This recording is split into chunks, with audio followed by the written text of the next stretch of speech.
Hello, this is Father Louis Scurti with episode 2 of Mike's Adventure to Lourdes, France. Thank you, Welcome, Father. Mike. Thanks for having me Mike back, Father. Di Benedetto started our interviews talking about all the little steps that got him to the sanctuary of Lourdes. And if you haven't seen that episode, you can just go back and type it into the search bar, and Mike's other episode will come up. Let's continue with his trip to Lourdes. Okay, so now you're entering the sanctuary. Yep, I'm in the sanctuary. So as I'm walking towards the sanctuary, and there's a number of churches in the sanctuary, so since I'm there by myself, I'm thinking to myself, I really want to go to Mass.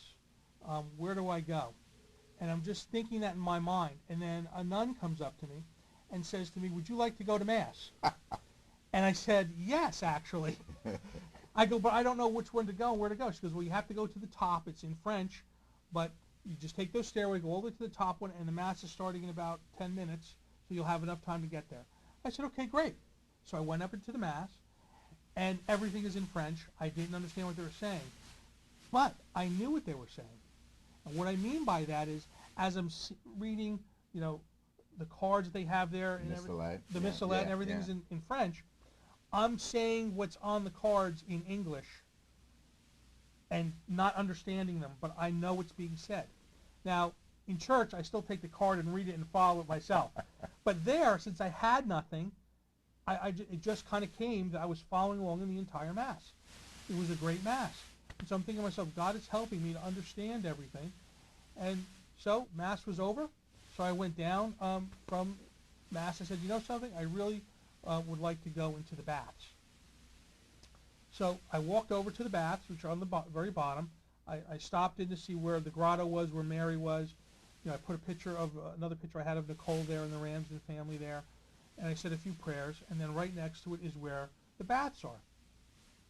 So when you get into the baths, they have it broken up between men and women.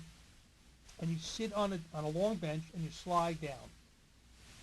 So when I got to the end, there was a person in a wheelchair, and they let the wheelchair-bound people go ahead of us, which is fine.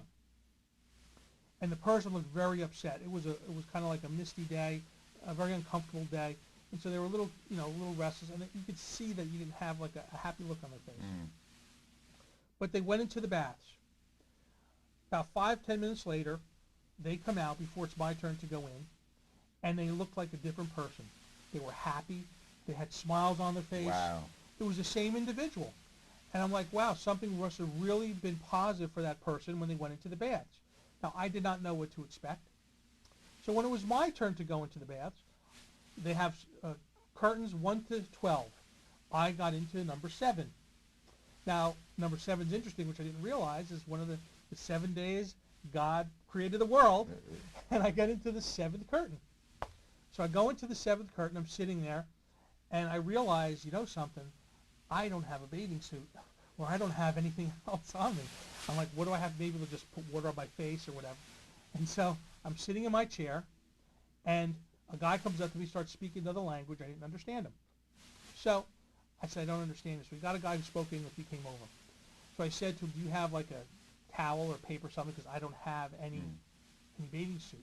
And the people in there just taking everything off, and I'm very modest. Yeah, they're French. They're French, and they're not modest. And they're just, everything comes off. So I was like, oh, God. They're not neurotic. They're modest, but not neurotic. Yeah. Go ahead. So I was like, oh, God. Right? So he brings over a towel, and I put it on, and I was talking with him, and then it was my turn to go into the baths. But in a few minutes, another person had come in, and the guy saw I was kind of nervous about different things.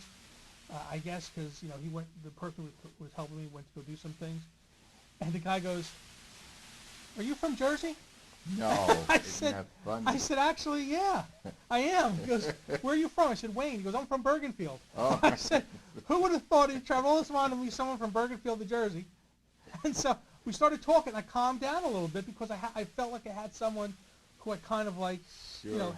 shared some commonality with. Absolutely. So when the guy came back, it was my turn to go into the baths. So I went into the baths, and what you do when you go into the baths is you say some prayers, and then they turn you back towards the water, and they dump you in. But the guy who was helping me, because they assign one to each individual that's in their little tent, They said the water is ice cold. It is ice cold. Just want to prepare you. So what we're going to do, we're just going to put you in quick and take you out. But it's going to be very cold. We'll have a towel here for you because it's water from Lourdes, the stream, which I guess somehow goes through the ground from a glacier or something. I don't know. But he said it's ice cold. I said, okay. So he's got to step in the water now. So I said, okay. So I step in, and the guy's looking at me, and he says, you know, you got a funny look in your face. And I step in again. I said, this water isn't cold. It is lukewarm. I feel like I could swim in this all day long. He says, really? I said, yeah. He goes, he put his hand in, he goes, I put my hand in there, it's cold. I said, I'm telling you God's honest truth, it's not cold. Wow, that's yeah. great. He said 10% of the people who come into the baths have that experience. You're getting a little bit of a miracle right now. God really wants you into the bath. Okay? So I took the pictures. I had the pictures with me. Here, That's picture Nicole. my daughter. Yeah, My daughter Nicole. Yeah. And behind them is a picture of the Ramsey family. Right. And there's a story with this. I'll tell you 1 second. Puts me in the baths. Takes me out.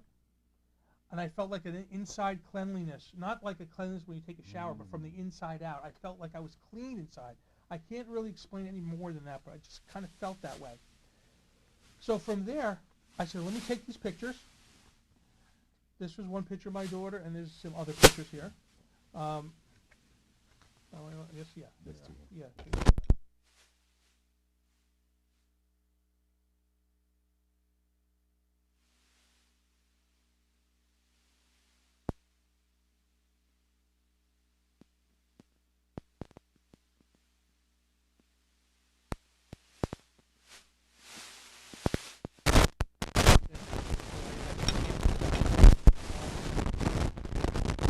Right off, he said, God gave you another miracle. I said, what do you mean? Well, this picture wasn't ruined. All the other ones were. So, if you know, these are all printed off of a printer. So when the water runs, we look at the water, it runs like you see here. That one wasn't ruined. So that's telling me that God was looking out for my daughter. Right? And so I was just so surprised. And so we treasure this. I get out. I'm so surprised. I feel so good.